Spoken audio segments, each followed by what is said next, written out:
pemirsa, kembali Anda menyaksikan Halo Indonesia. Dan seperti biasa selama 1 jam ke depan kami akan menghadirkan beragam informasi menarik. Apa saja, Des? Ya, serangkaian informasi terkini dan inspiratif telah kami siapkan hanya untuk Anda. Di antaranya,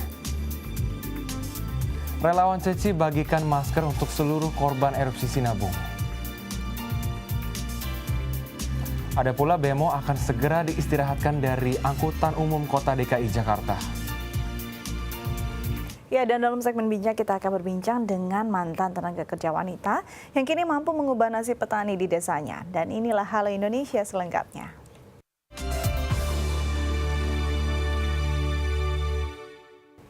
Ya, pemirsa, Sinabung kembali menunjukkan aktivitasnya. Abu vulkanik yang berasal dari Gunung Sinabung kembali menyelimuti tempat tinggal dan perkebunan petani di daerah tersebut.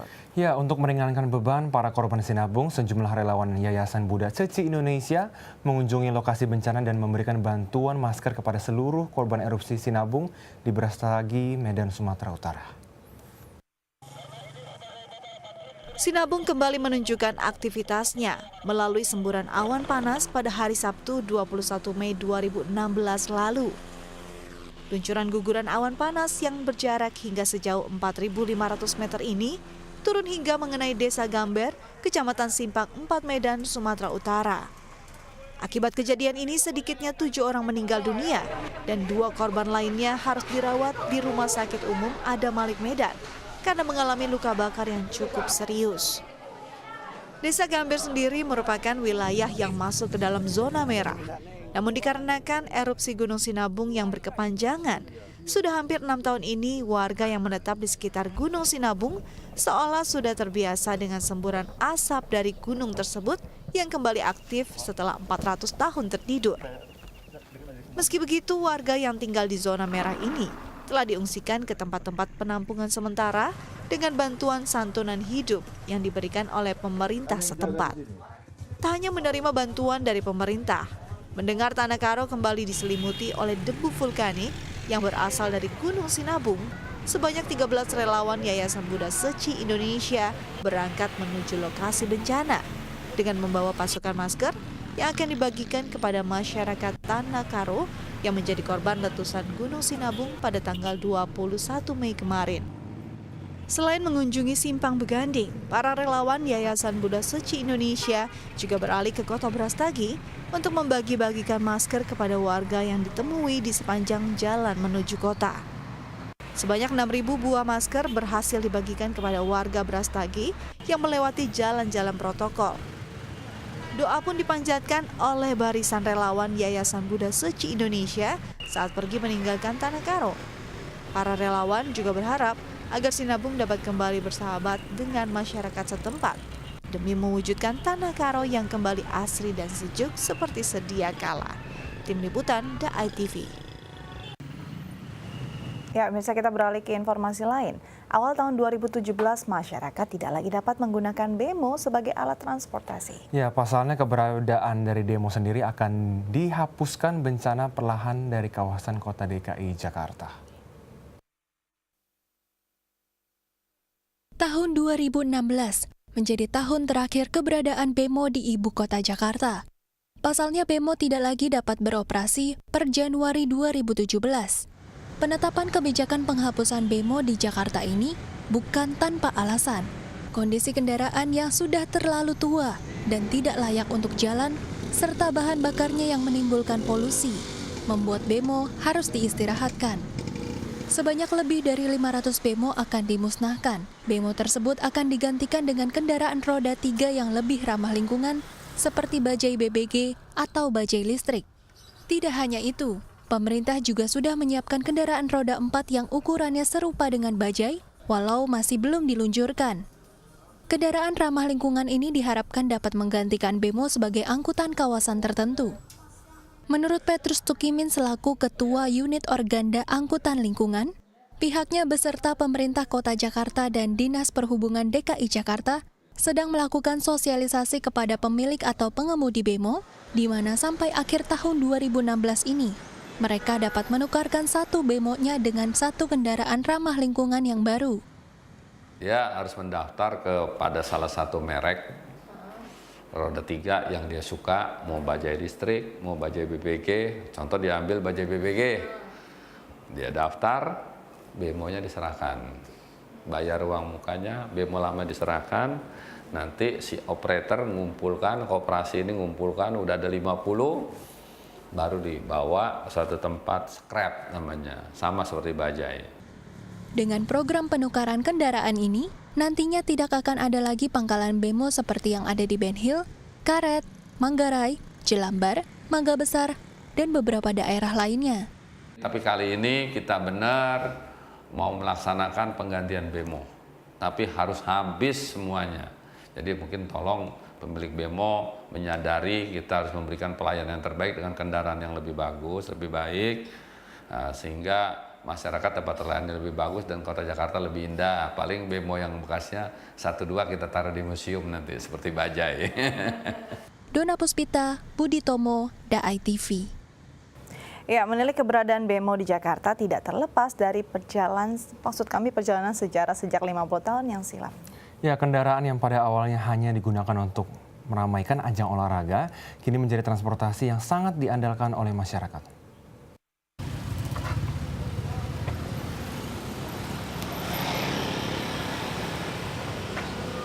Di era 60 hingga 70, bemo adalah transportasi yang menjadi primadona di kalangan masyarakat. Bahkan keberadaannya sempat menjadi raja jalanan di wilayah di Asia, termasuk Indonesia. Lalu apa kabarnya sekarang?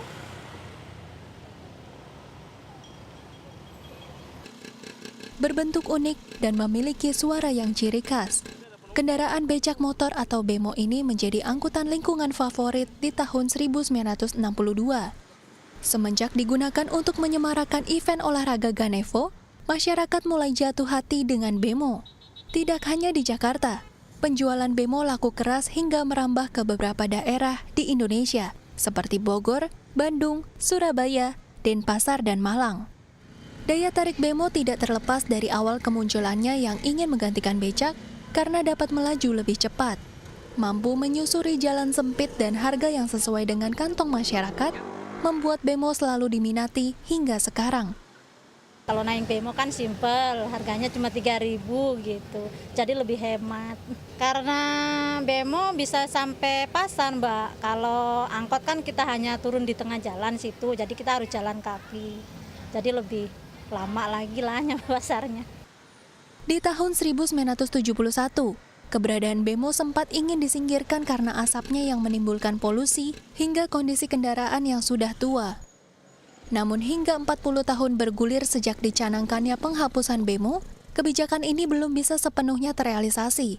Karena di sisi lain, bemo masih dibutuhkan masyarakat sebagai angkutan kawasan yang tidak terjangkau oleh angkot atau mikrolet.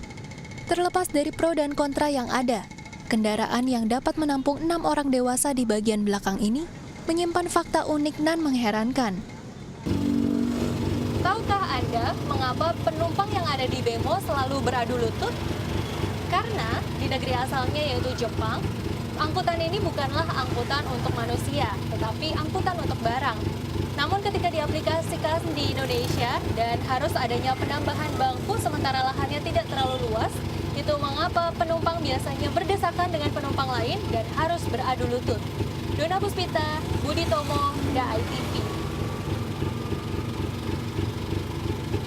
Ya, pemirsa, berbicara mengenai demo tidak pernah terlepas dari sang pengemudi. Ya, salah satunya adalah Acep yang sudah 24 tahun mengabdikan hidupnya sebagai pengemudi bemo. Bagaimana kisahnya? Berikut liputannya. Bergantung hidup pada bemo. Ya, inilah kisah hidup sederhana dari bapak berusia 67 tahun yang masih tetap semangat mengemudikan bemo. Dialah Acep. Sejak jam 5 pagi hingga jam 10 malam, ia tidak pernah lelah untuk mengantarkan penumpang dari Bendungan Hilir ke Pejompongan maupun sebaliknya. 24 tahun mengabdikan diri menjadi pengemudi bemo di Jakarta, menjadi bukti kesetiaannya. Pada awalnya, Acep adalah seorang pengemudi bemo di Bandung selama 2 tahun. Setelah sempat menjadi pengemudi angkot selama 3 tahun, hatinya berpindah kembali pada kendaraan yang selalu membuatnya menikmati hari-hari. Pemusnahan bemo di kota Bandung di tahun 1992 membuatnya hijrah ke Jakarta dan meneruskan profesinya hingga kini. Satu-satunya alasan untuk membuatnya bertahan adalah tanggung jawabnya menghidupi dan menyekolahkan 8 orang cucunya. Sebenarnya masih bertahan itu karena ke Ubernya itu. Masih buat ke rumah ada, satu. Buat sedikit-sedikit Bapak membantu cucu supaya sekolah lebih pendidikannya daripada Bapak gitu maksudnya. Berpenghasilan sekitar 80 hingga 150 ribu rupiah setiap harinya dirasa cukup bagi Acep. Bahkan Bemo berusia 50 tahun bernama Benhil Bungsu ini sudah menjadi miliknya sejak 5 tahun yang lalu. Baginya, Bemo ini adalah rumahnya, tempat pertama kali membuka matanya di pagi hari dan tempat istirahat di malam hari. Kesederhanaannya inilah yang membuatnya bisa menikmati hari-hari walau kini penumpang mulai berkurang karena adanya angkutan umum berbasis online. Sabar dan tawakal itu ditanamkan di diri Bapak. Gitu. Sabarnya kita ngurus Bemo yang udah tua, tawakalnya kita berikhtiar dengan berapa penghasilan kita terima. Karena seadanya kita, ya sekarang keadaan begini kita terima. Bagaimana penghasilannya itu kita, alhamdulillah lah. Gitu. Dona Puspita, Budi Tomo, Dai TV. Selanjutnya kami akan berbincang dengan mantan tenaga kerja wanita yang kini mampu mengubah nasib petani di desanya. Namun setelah jeda berikut tetap bersama kami di Halo Indonesia.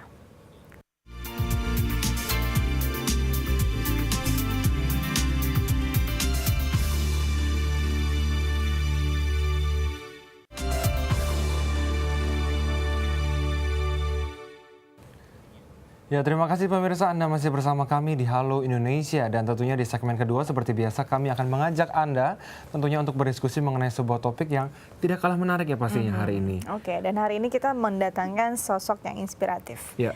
Kenapa disebut inspiratif? Karena mungkin dia punya latar belakang yang tadinya dia sendiri bingung untuk bisa memperbaiki kehidupannya. Dan Dika, berangkat dari TKW ya. apa yang kamu istilahnya langsung tahu dan istilahnya pendapat kamu kalau kamu mendengarkan kata TKW?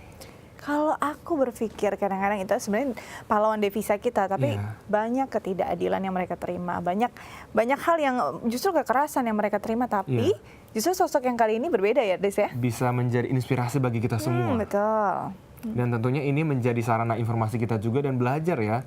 Karena yang satu ini istilahnya bisa bukan hanya dapat memajukan pendidikan diri dia sendiri, namun juga bisa memajukan pendidikan banyak orang. Betul, banyak orang di sini ternyata adalah petani-petani di desanya yang akhirnya bisa berkarya, bisa istilahnya berdaya guna dan bisa juga memenuhi kebutuhan hidupnya dengan cara yang sangat menarik dan edukatif. Seperti apa, kita saksikan dulu tayangan berikut ini.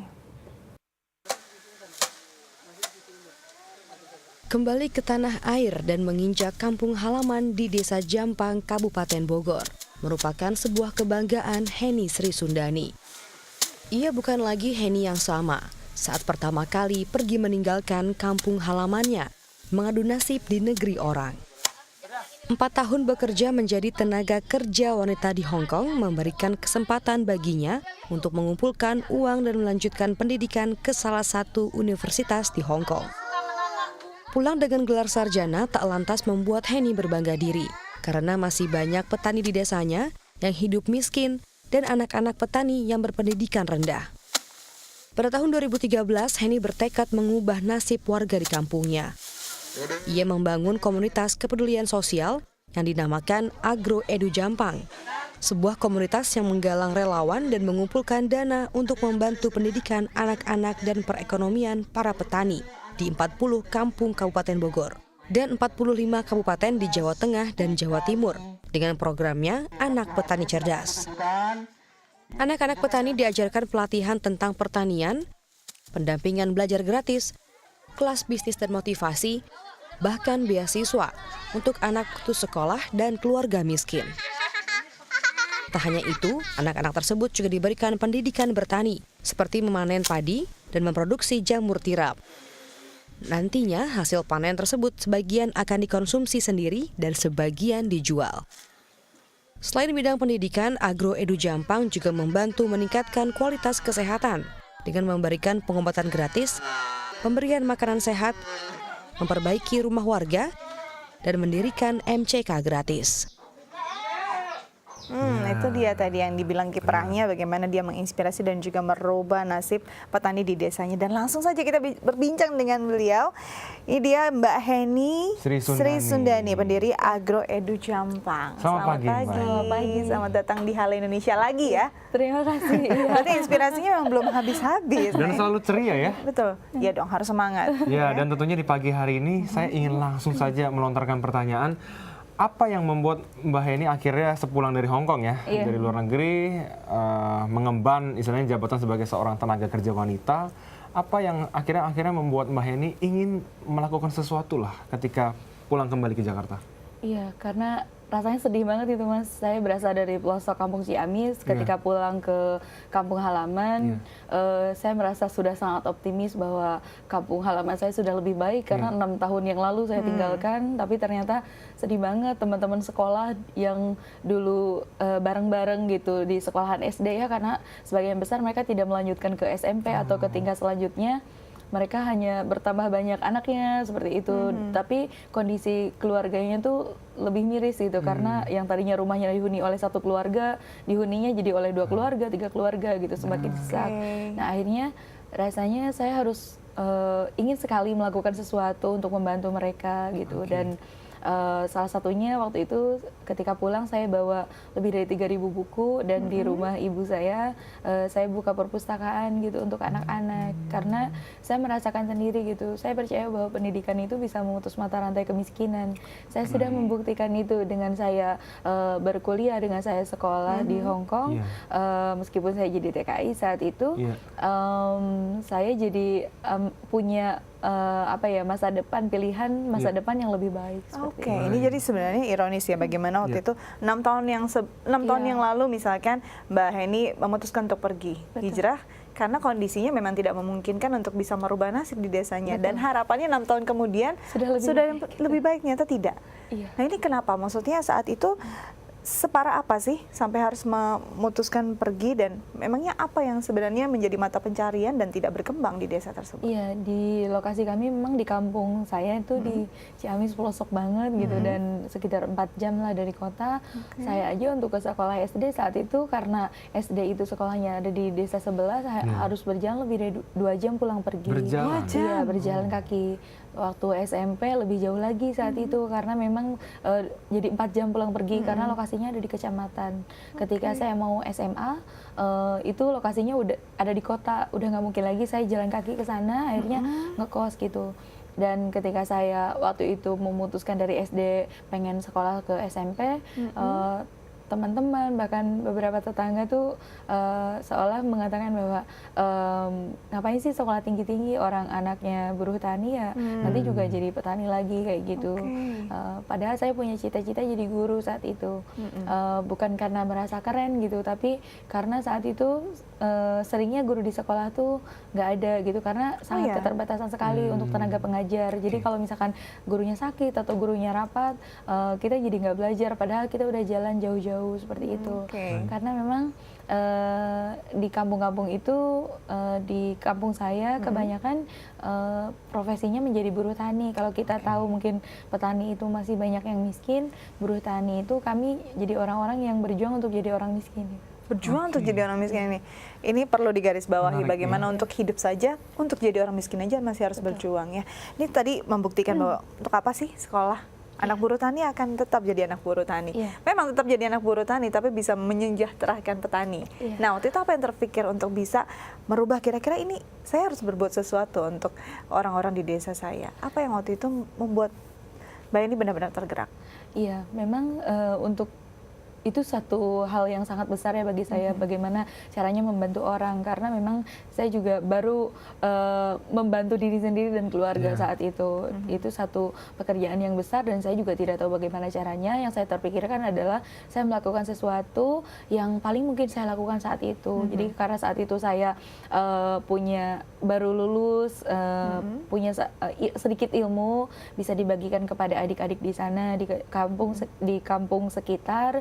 dan saya punya buku-buku, mereka boleh datang ke rumah saya yang dijadikan perpustakaan, mereka boleh datang dan membaca, dan akhirnya mereka juga yang punya PR, saya bisa bantu nemenin untuk ngerjain, bisa ngajarin.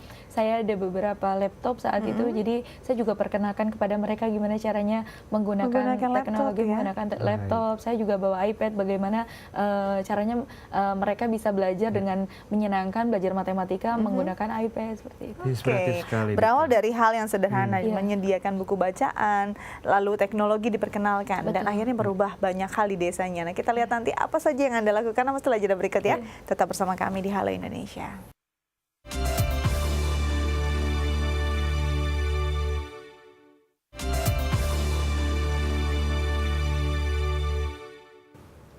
Ya, terima kasih pemirsa, Anda masih bersama kami di Halo Indonesia. Dan tentunya kami akan melanjutkan perbincangan dengan narasumber kita yang sangat inspiratif hari ini, Dika.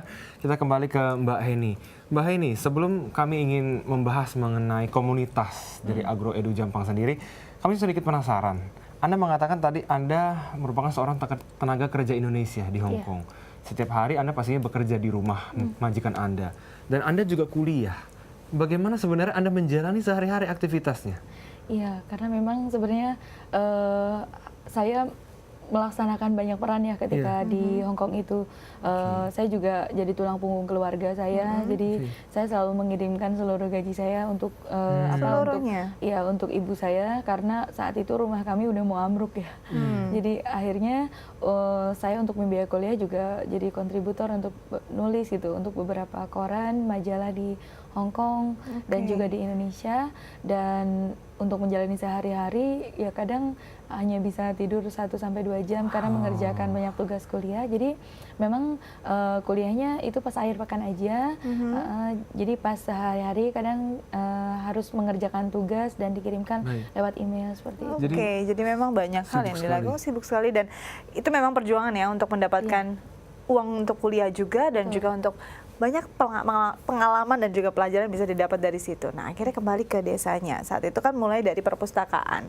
Lalu akhirnya terpikir untuk tidak hanya mendidik anak-anak di sana nih, tapi juga harus memperbaiki nasib dan juga pola pikir dari penduduk di desa tersebut. Akhirnya terpikirlah untuk memajukan desanya dari segi pertanian. Betul. Apa yang Mbak lakukan pertama kali? Iya, karena memang saat itu 2012 saya nikah, dan saya membuat komunitas bersama suami saya dengan Mas Aditya Ginantaka.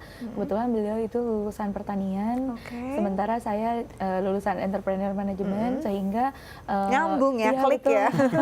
Kapasitas ilmu yang kami miliki dan pengalaman belajar yang kami dapatkan itu kami bagi supaya bermanfaat untuk membantu para petani. Karena sebenarnya yang kami dampingi lebih banyak adalah petani-petani tanpa lahan, jadi buruh tani. Buruh tani yang masih berjuang untuk menjadi miskin tadi ya. Betul. Jadi kami melihat bahwa kalau misalkan buruh-buruh yang lain, mereka punya gaji setiap bulannya, mereka dapat asuransi dan lain sebagainya. Sementara kalau buruh tani mereka dapat apa gitu dari hasil pertanian juga mereka bekerja, kalau dapat upah kalau misalkan mereka bekerja. Terus pekerjaannya juga itu lama gitu, tidak setiap bulan mereka dapat itu, karena panen itu kan lama ya, bisa sampai beberapa bulan baru bisa panen seperti itu.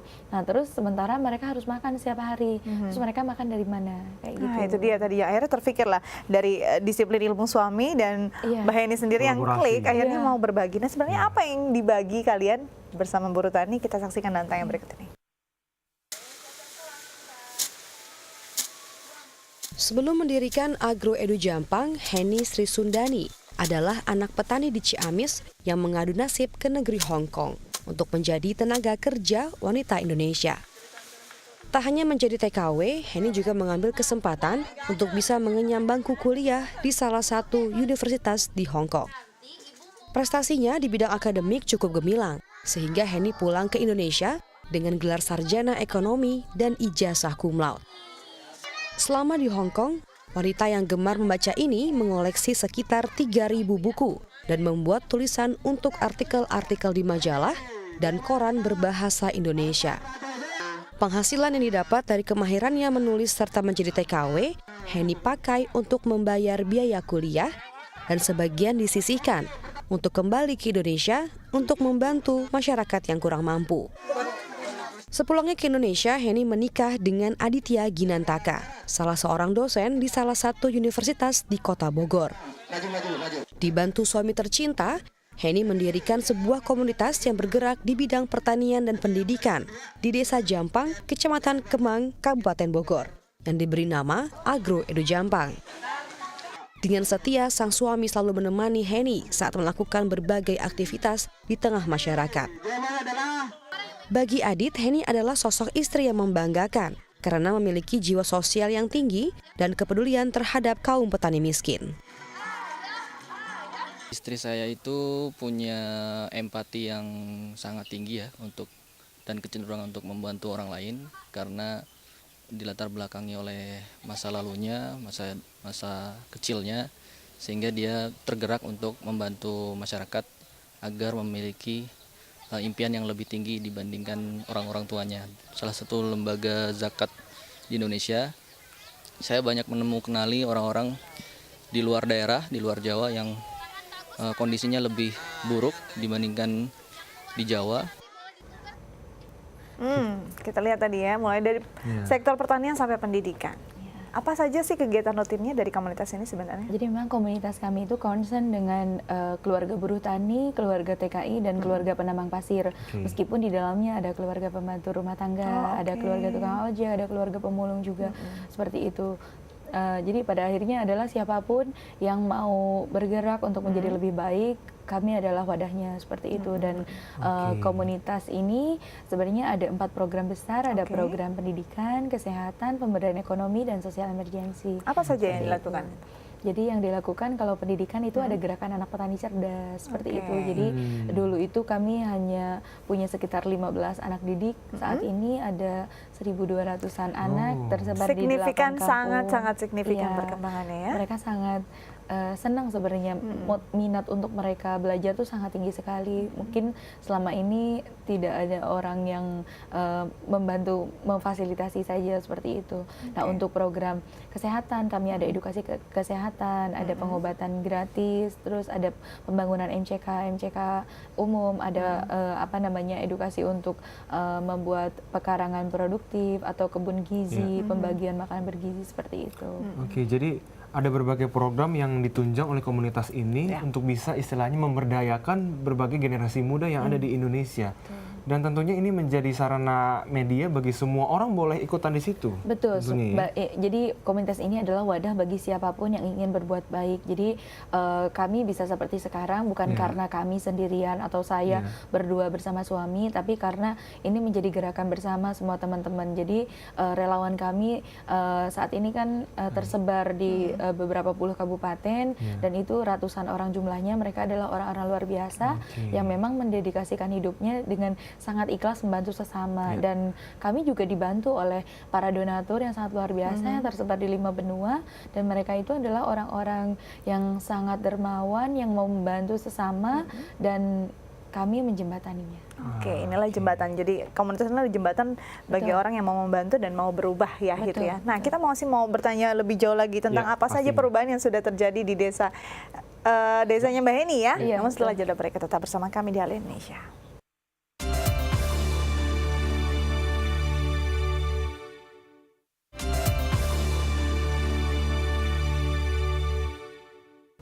Ya, terima kasih pemirsa, Anda masih bersama kami kembali di Halo Indonesia, dan di segmen kali ini kami akan kembali berdiskusi.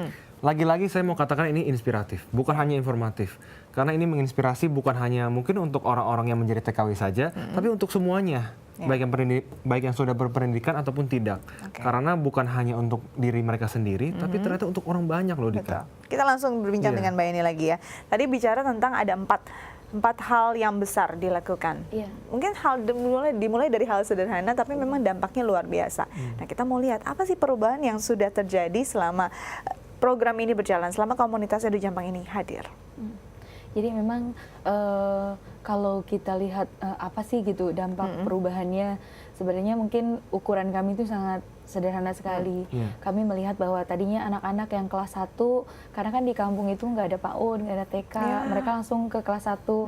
Nah, yang anak-anak yang tadinya banyak yang nggak naik kelas, sekarang udah nggak ada lagi yang tidak naik kelas, naik kelas, tinggal kelas kayak gitu. Terus anak-anak mungkin yang tadinya kalau hari libur itu mereka tidak melakukan apa-apa, kami memfasilitasi mereka bisa baca buku, mereka bisa melakukan hal-hal yang lebih bermanfaat untuk mereka. Kami juga meningkatkan skill mereka dengan mengenalkan mereka dengan teknologi. Tadinya kalau ibu ini apa sih, ini laptop gitu, terus nanti nyalainnya di mana gitu. Kalau kami ajarin dari nol banget, terus ketika ngetik tuh ibu huruf J-nya hilang nggak ada gitu, masih nyari-nyari kayak gitu.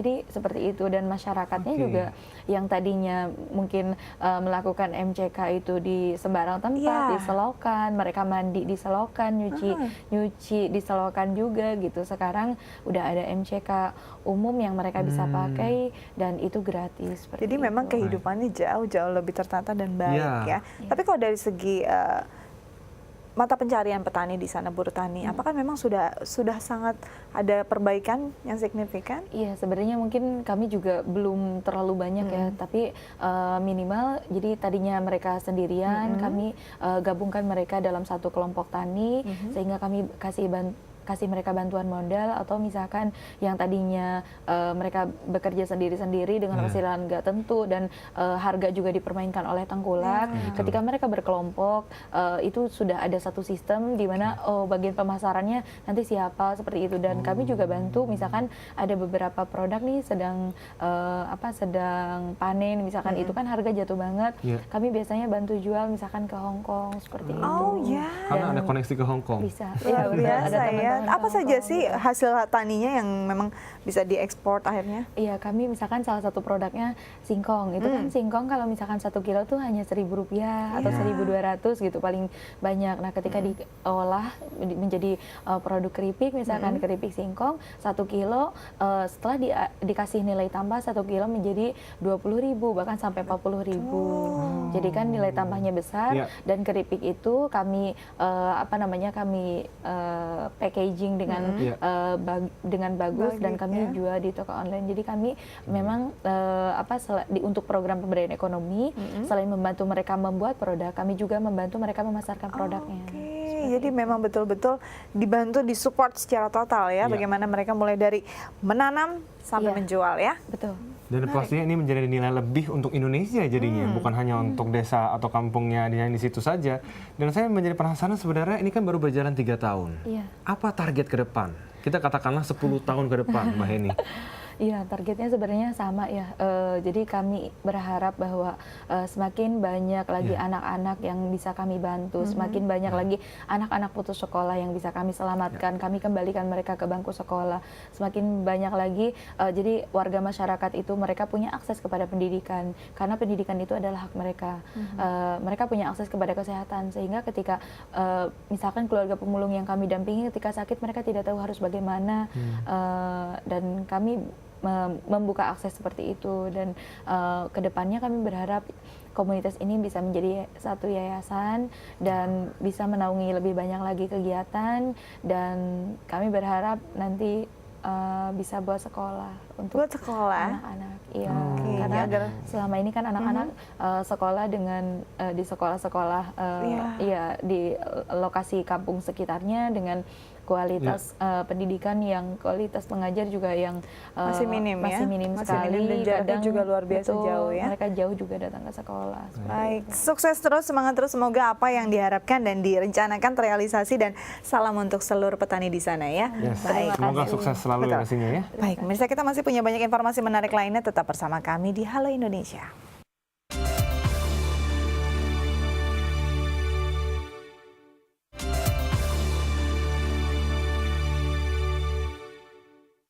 Ya, terima kasih masih bersama kami di Halo Indonesia. Pemirsa, membuat dan menyajikan film yang baik dan memiliki nilai edukasi bagi anak-anak terus dikembangkan oleh sineas perfilman dan juga orang-orang yang peduli akan pendidikan. Ya, kali ini upaya mensinergikan sinema dan pendidikan diberikan melalui sinedu.id yang merupakan sebuah platform online yang menyediakan film sebagai media belajar yang dapat digunakan oleh siswa, guru, dan juga orang tua. Berikut liputannya.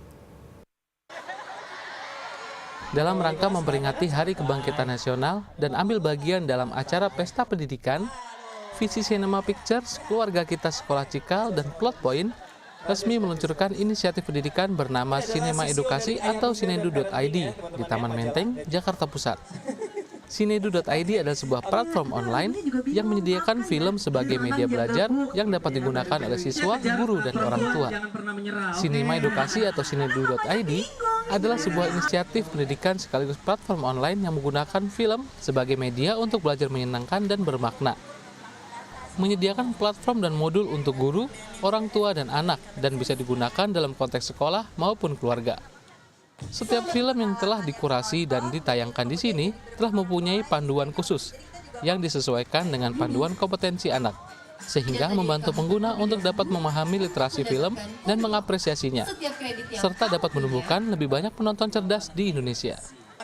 Sinedu ini kan munculnya salah satunya karena ada pesta pendidikan gitu ya. Di pesta pendidikan ini kita tuh bicara tentang semua murid, semua guru. Apa semua murid, semua guru itu maksudnya gini, setiap orang itu sebetulnya belajar terus sepanjang hayatnya. Nah, kalau di Sinema Edukasi siapa sih yang belajar gitu? Bukan cuma murid dan anaknya, tapi sebetulnya orang tua dan guru juga belajar gimana sih menggunakan film dengan baik, gimana sih berinteraksi dengan anak dengan baik, dan semua guru gitu ya. Jadi semua guru kenapa? Karena kita semua sebetulnya punya tanggung jawab dalam pendidikan. Nah, saya ngelihatnya Sinedu ini juga salah satu bentuk tanggung jawab dan turun tangannya orang-orang film gitu ya, bahwa mereka tuh tanggung jawabnya bukan cuma sekedar bikin film, tapi memang terlibat dalam pendidikan bangsa ini untuk bikin generasi masa depan anak-anak dan siswa yang lebih baik. Sinema Edukasi ini pun merupakan wadah alternatif pertama yang mengkolaborasikan dunia pendidikan dan perfilman, yang melibatkan seluruh pelaku pendidikan dari berbagai latar dan peran untuk memajukan pendidikan dan perfilman di Indonesia secara bersamaan. Melalui Sinedu.id, para pengguna dapat memanfaatkan akses menonton film yang cerdas dan berkualitas secara gratis. Pemutaran film-film pendek yang memberikan nilai-nilai moral yang baik pun diberikan, agar anak-anak dapat mengambil makna yang baik dari cerita yang diberikan. Bahwa film-film Indonesia tidak hanya berisi kekerasan, dan ini juga dapat menjadi gambaran bagi anak-anak Indonesia saat ini. Kadang-kadang orang tuanya bukan yang lebih penting daripada ceritanya sebenarnya adalah kedisiplinan orang-orang dewasa, kayak orang tua, guru, stakeholder di bioskop, filmmaker untuk juga bisa memaksa, setidaknya mendisiplinkan penonton untuk bisa menonton film sesuai sama umurnya gitu. Film itu nggak harus cerita tentang pendidikan yang menggelora apa segala macam untuk bisa jadi film yang mendidik. Film apapun menurut saya ketika ditonton oleh segmen pasar yang tepat, dikerjakan dengan cara yang tepat, dengan semangat yang baik dan juga menghibur, menurut saya selalu punya aspek pendidikan di dalamnya. Mengkolaborasikan sinematografi dengan pendidikan dapat menjadi inspirasi bagi semua lapisan masyarakat, bahwa belajar adalah kontribusi sepanjang hayat, dan kontribusi terhadap pendidikan dapat dilakukan lewat berbagai cara, sesuai profesi dan kapasitas masing-masing. Meli Puspita, Galang Adiputra, DAI TV. Ya, bertujuan untuk meningkatkan pengembangan mobile game di Indonesia, WWF Indonesia bekerja sama dengan Universitas Bina Nusantara mengadakan seminar mengenai mobile game with a cause. Ya, menariknya bukan hanya sekedar membuat permainan, aplikasi ini juga syarat akan edukasi seperti konservasi hutan dan laut. Aplikasi permainan dalam gawai memiliki andil besar dalam mendorong perkembangan industri teknologi di tanah air, baik dari sisi produsen maupun konsumen. Peluang ini dimanfaatkan oleh WWF yang bekerja sama dengan Universitas Bina Nusantara untuk mempermudah proses edukasi lingkungan lewat aplikasi permainan. Salah satu upayanya yakni menggelar seminar bertajuk Mobile Game with a Cause. Acara ini dihadiri oleh 108 peserta dari 2 bidang program studi, yaitu Game Application and Technology and Mobile Application and Technology. Para peserta begitu tertarik mengikuti proses diskusi karena menambah wawasan peserta mengenai berbagai permainan aplikatif yang tak hanya dapat dibuat menarik, namun juga memiliki pesan positif. Hadir sebagai pembicara, Aranggi Sumarjan, founder dari Clevio Coder Camp, yakni program pengembangan bakat anak dalam bidang teknologi, serta Albertus Agung, game producer Touch 10, yang merupakan salah satu developer game ternama di Indonesia. Hari ini kita berkesempatan untuk membawakan seminar mengenai Game with a Cause, di mana kita sebagai pelaku industri juga ikut serta dalam penanggulangan konservasi alam dengan WWF. Jadi kita sekedar membantu mereka atau membantu teman-teman sekalian di Indonesia juga untuk menanggulangi alam lewat dengan cara media game. Dalam ajang ini juga, pihak WWF mengajak peserta untuk berdiskusi mengenai decoding social movement through mobile apps, yaitu kampanye untuk bumi, serta memperkenalkan aplikasi permainan yang dirancang khusus untuk kampanye konservasi hutan dan laut. Hari ini saya akan sharing dengan teman-teman BINUS atau BINUSianto tentang sebuah kampanye yang sempat kita lakukan pada saat Earth Day bulan lalu tanggal 22 April. Kita WWF Network, WWF Internasional bekerjasama dengan Apple Store-nya, kita mengajak 27 pengembang aplikasi, baik itu game, baik itu berkaitan dengan productivity ataupun tools dan camera application. Nah, pada saat itu kita melakukan kampanye selama 10 hari dari tanggal 14 sampai 24 April. Kita mengajak para developer tersebut untuk mengajak mereka berkontribusi terhadap isu-isu lingkungan, isu-isu konservasi yang WWF lakukan. Ini sebenarnya seminar bagus banget ini. Itu bisa menambah wawasan. Kalau sebenarnya itu hewan tuh masih ada yang perlu dilindungi, satwa-satwa yang perlu dilindungi, yang kita belum tahu itu apa. Dan melalui ada kerjasama dengan game, kita tuh mau publikasikan bahwa tuh kita tuh harus perlu menjaga kelestarian lingkungan melalui kita menjaga hewan-hewan jangan sampai jadi perdagangan liar gitu. Sutrijaya, Irwan Fauji, The ITV. Iya, seperti biasa di akhir pekan kita punya rekomendasi film. Dan pekan ini kami akan merekomendasikan sebuah film yang bercerita tentang seorang peternak bernama Swampy Marsh. Dengan bantuan cucunya mencetuskan ide yang berhasil melindungi tempat perlindungan penguin di Pulau Middle Island, Victoria, Australia dari sebagian rubah dalam upaya untuk menyatukan kembali keluarganya dan menyimpan kota tepi pantai mereka. Ya, Swampy Marsh mengetahui solusinya yaitu dengan melepaskan seekor anjing jenis marema di pulau tersebut. Dia tidak menyangka bahwa akan ada orang yang menarik perhatian apalagi mengangkat kisah ini ke dalam sebuah film. Dan berikutnya cuplikannya untuk Anda. In a remote part of the world, there's a magical island where thousands of the littlest penguins of them all make their home. But foxes found the island, and in just a few short years, there were hardly any penguins left. Their only hope now lies Oddball, where are you, mate? with a rather mischievous dog.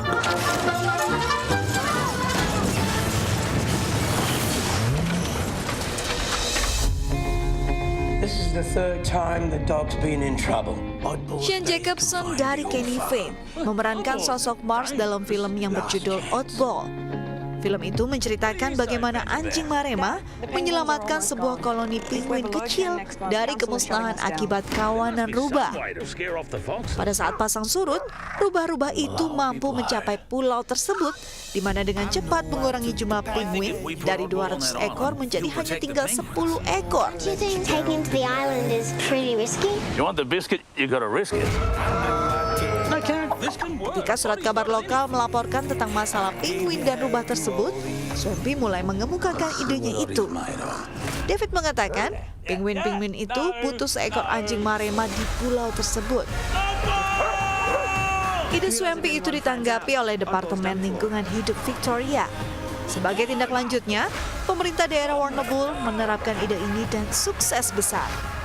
Jumlah penguin di pulau itu pun kembali menjadi sekitar 200-an ekor. It's the end of the line. Has everyone lost their mind? Biscuit for the biscuit. Oh, wow. That didn't make an onion cry. Ya, pemirsa, berikut perakiraan cuaca dari beberapa kota besar di Indonesia.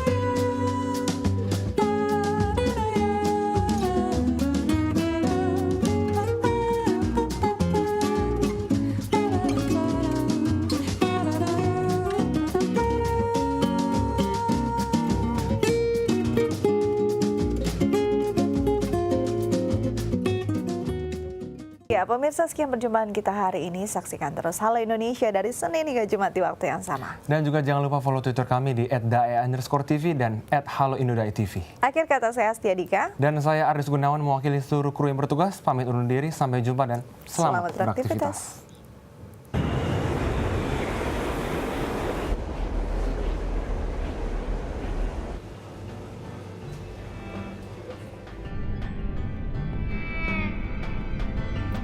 Fixing up a car, driving it again, searching for the water, hoping for the rain. Up and up, up and up.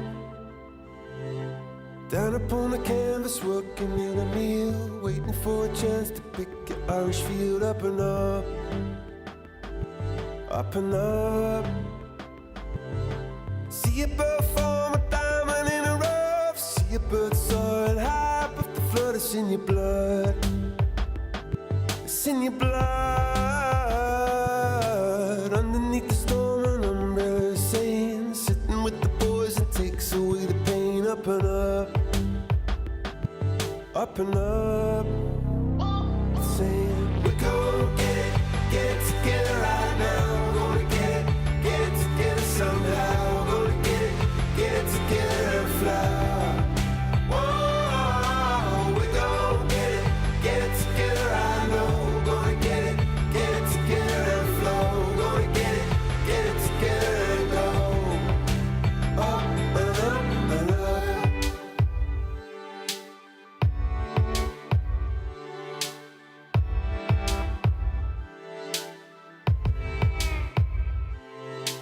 Lying in the gutter, aiming for the moon, trying to empty out the ocean with a spoon. Up and up,